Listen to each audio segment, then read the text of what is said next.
नमस्कार दोस्तों, कैसे हैं आप सभी। आई होप कि बहुत ही अच्छे होंगे और अच्छे से स्टडी कर रहे होंगे। तो आज की इस वीडियो में हम क्लास 10th का प्रश्नावली 4.2 का प्रश्न क्रमांक हम 4 को हल करेंगे। तो शुरू से अंत तक बने रहिएगा।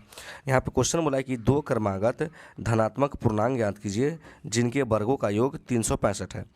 तो सबसे पहले हम समझेंगे कि क्रमागत का मतलब क्या होता है, ठीक ना। क्रमागत, देखिए क्रमागत का मतलब होता है लगातार या क्रम से बोल सकते हैं। जैसे एक होगा, दो होगा, दो के बाद तीन होगा, तीन के बाद चार होगा, चार के बाद पाँच होगा, इसी प्रकार से ये आगे बढ़ता चल जाएगा, है ना। तो इसी को हम लोग बोलते हैं लगातार जो चलता है संख्या, इसी को हम लोग बोलते हैं क्रमागत, ठीक ना। उसके बाद हम समझेंगे कि धनात्मक, धनात्मक क्या होता है।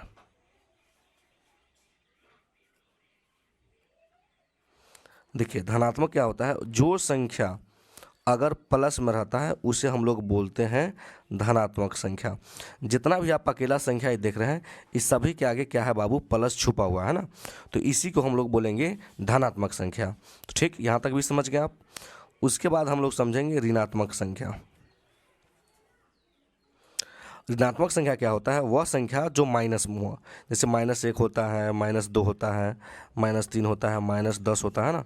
जैसे -20 कहते हैं। तो जो संख्या माइनस में होगा वो ऋणात्मक संख्या बोलेंगे, जो संख्या प्लस में होगा उसे क्या बोलेंगे बाबू, हम धनात्मक संख्या बोलेंगे।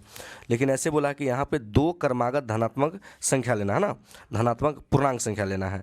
तो हम लोग मान लेंगे कि माना कि पहली धनात्मक संख्या x है और दूसरी धनात्मक संख्या x+1 है, ठीक ना। तो हम लोग लिख लेंगे सबसे पहले हम हल, और मान लेंगे कि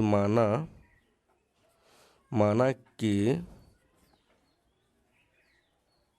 पहली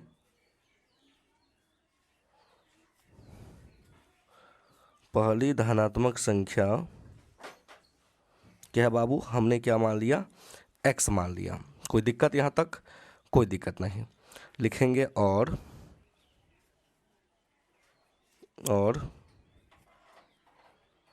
दूसरी धनात्मक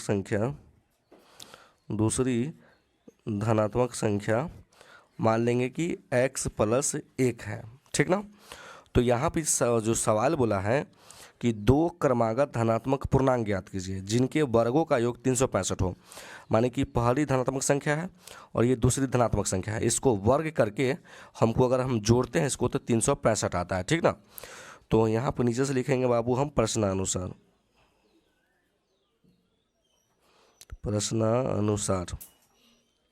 इसको भी वर्ग कर देंगे हम, फिर x+1 को भी वर्ग कर देंगे, ठीक ना। तो बराबर क्या आता है बाबू, तो 365 आता है। यहाँ तक कोई दिक्कत, कोई दिक्कत नहीं। ये आपका x+1 है, उसके बाद वर्ग है, ठीक है, ये बराबर है, ठीक ना।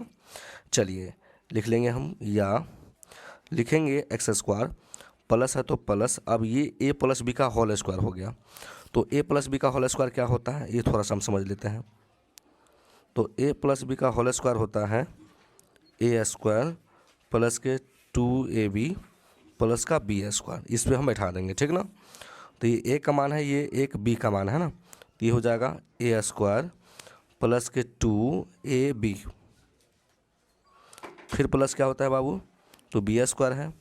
अब बराबर क्या है बाबू, तो 365 है, ठीक। यहाँ तक कोई दिक्कत, कोई दिक्कत नहीं सर।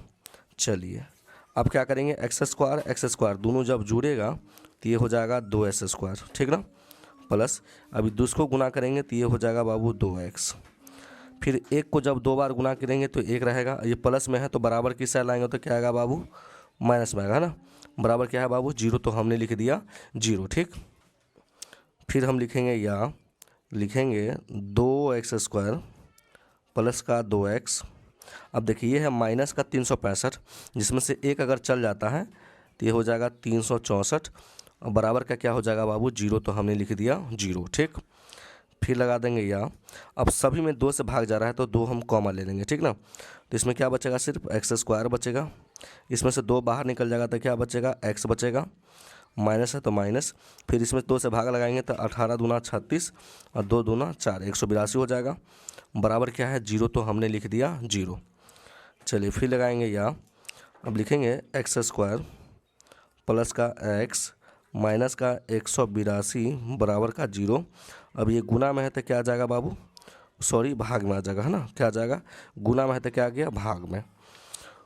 तो क्या हो जाएगा क्वेश्चन, क्या क्वेश्चन हो जाएगा एक्स स्क्वायर प्लस के एक्स माइनस का 182 और बराबर का क्या हो जाएगा, 0 हो जाएगा, क्योंकि 2 से भाग करेंगे 0 में तो 0 हो जाएगा।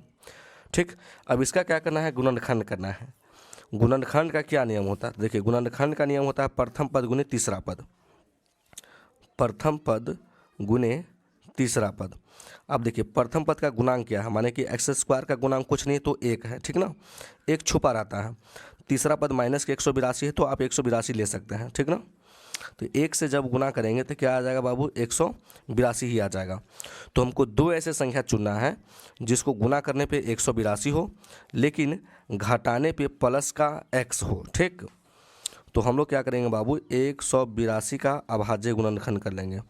तो 2 से भाग करेंगे, 9 दूनी 18, 2 कम 2, और 7 से करेंगे तो 13 7 91, तो 7 दूनी 14, तो 14 और 13 का अगर हम गुना कर दें तो 182 आ जाएगा, और 14 में से अगर हम 13 को घटा दें तो 1 आ जाएगा। ठीक, तो हम 14 और 13 लेंगे, ठीक ना।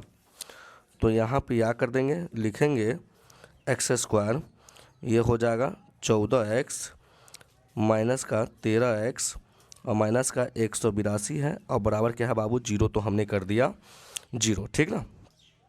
चलिए पहले 3 पद था, अब 4 पद हो गया। 2 पद को अलग कर लीजिए। अब इसमें हम क्या क्या लेना है, कॉमन लेना है। कॉमन क्या हो जाएगा, देखिए यहाँ पे एक्स स्क्वायर है, यहाँ पे सिर्फ x है, तो एक x दोनों में से ले सकते हैं। तो इसके पास बच गया 1x, प्लस है तो प्लस, इसमें क्या बच जाएगा, 14 बच जाएगा, माइनस हो तो माइनस, यहाँ पे हम 13 कॉमा ले लेंगे तो 13 इसमें से ले लिए तो क्या बचा, इसके पास x बचा। लेकिन माइनस गुने माइनस क्या हो जाएगा बाबू, प्लस। 13 से भाग करेंगे 182 में, कितना से कटेगा बाबू, 14 से, बराबर क्या है, 0। तो हमने कर दिया 0। जो 2 बार है तो उसको हम 1 बार लिखेंगे, है ना, 1 बार लिख दिए। उसके बाद बच गया x माइनस के 13, तो लिख लेंगे हम x माइनस के 13 बराबर क्या है, 0। तो हमने कर दिया 0। ठीक, चलिए लिखेंगे यदि x प्लस 14 बराबर 0, देखिए माइनस में तो बराबर की साइड आएगा तो क्या आ जाएगा, प्लस में आ जाएगा, है ना, तो ये हो जाएगा माइनस का 14। ठीक, फिर लिखेंगे यदि x माइनस 13 बराबर 0, है ना, इसलिए x बराबर क्या आ जाएगा बाबू, 13 आ जाएगा। तो जो माइनस में है वो संभव नहीं है, तो इसको हम लिख देंगे कि ये संभव नहीं है, संभव नहीं है। अब संभव क्यों नहीं है, तो क्योंकि ये धनात्मक संख्या नहीं, ये ऋणात्मक संख्या, ठीक ना। लेकिन सवाल में सिर्फ आपको धनात्मक संख्या का बात चलाया, ठीक ना, तो इसलिए संभव नहीं है, ये संभव है। तो हम लोग लिख लेंगे कि अतः पहली धनात्मक संख्या 13 है, ठीक ना, अतः पहली धनात्मक संख्या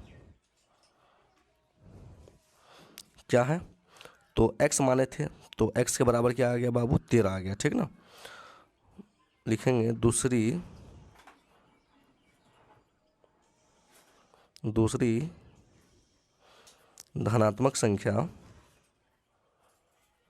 हमने क्या माना था, तो माना था x प्लस 1 माना था, ठीक ना।